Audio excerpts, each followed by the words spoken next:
1.2 Opportunity Cost in the Production Possibilities Curve. There's no such thing as a free lunch. That's a famous saying in economics, and one way to interpret it is that any action you take has a cost, whether you realize it or not. We know that resources are scarce, including your time. Right now you're watching this video, but in reality, there are lots of other things that you could be doing. Anytime you make a choice about how to use a scarce resource like time, you're making a trade-off. You're giving up one thing in order to get another. Trade-offs are everywhere, in almost everything that we do. Companies make trade-offs when they decide what to produce. Countries make trade-offs when they decide how to use their tax revenue. Rarely does a moment go by where you aren't making a trade-off, especially since those moments are themselves a scarce resource. But even though you have millions of things you could be doing instead of watching this video, what you're really losing out on is the next best thing you would have done with your time.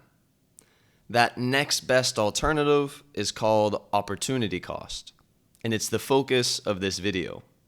In AP Macro, we often quantify opportunity cost. On the test, you might see a table like this that shows how many phones or burgers a business can produce in a single day. If the business uses all of its resources, all of its machines, its employees to only make burgers, then they can make 100 burgers. But what happens if they want to produce 10 phones? Well, they can't produce phones without giving up some burgers. In this case, to produce 10 phones, they have to give up 15 burgers. That's their opportunity cost, 15 burgers. What about if the company is producing only phones, but they want to start producing 30 burgers?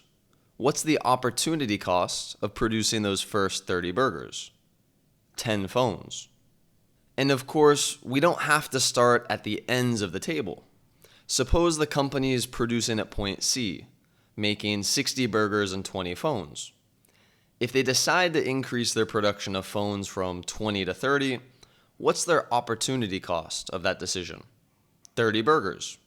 Now, you might have noticed that the opportunity cost of making more burgers increases the more that we produce.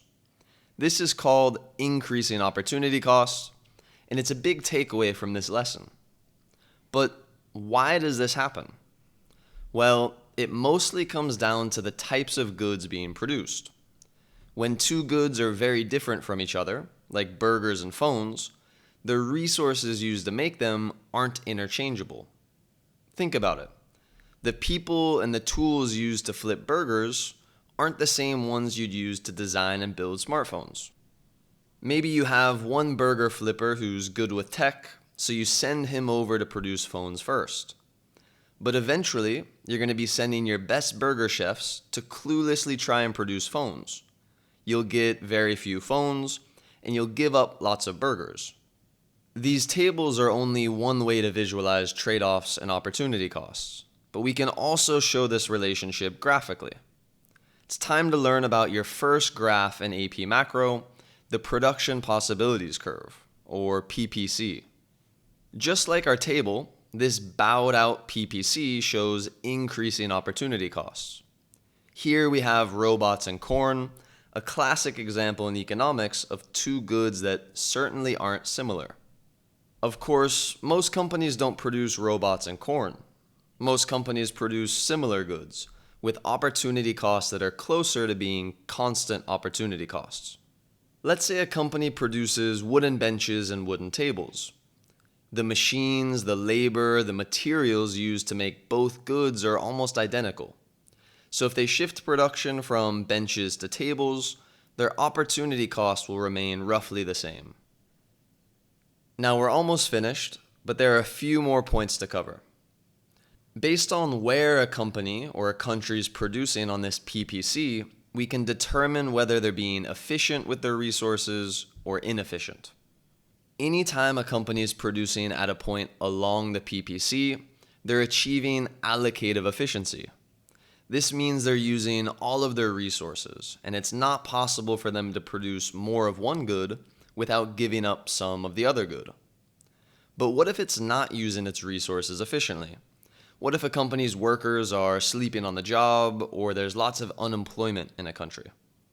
Well, in that case, we can show underutilization by adding a point within the PPC curve. At this point, the company could produce more corn without giving up any robots. That isn't the case if the company is already producing at a point along the PPC. We've added points along the curve to show allocative efficiency and points inside the curve to show underutilization. But what about a point that's beyond the curve? Well, that's called an unattainable point. It represents a level of production that the company or the country can't currently reach with the resources and the technology that it has. But that doesn't mean it'll stay unattainable forever. In the future, things can change. Maybe the population grows, providing more labor. Maybe the country discovers new natural resources, or their technology improves. All of these things would increase the economy's productive capacity and cause the PPC to shift outward. An outward shift of the PPC means the economy can now produce more of both goods. It represents economic growth. But just as the PPC can shift outward, it can also shift inward. An inward shift represents a loss of productive capacity, meaning the economy can now make less than before. This might happen after a natural disaster, a war, brain drain, or anything else that reduces the economy's ability to produce goods and services. Okay, so we've learned a lot in this lesson, from introducing the concept of opportunity cost to learning about the first graph in AP Macro, the production possibilities curve.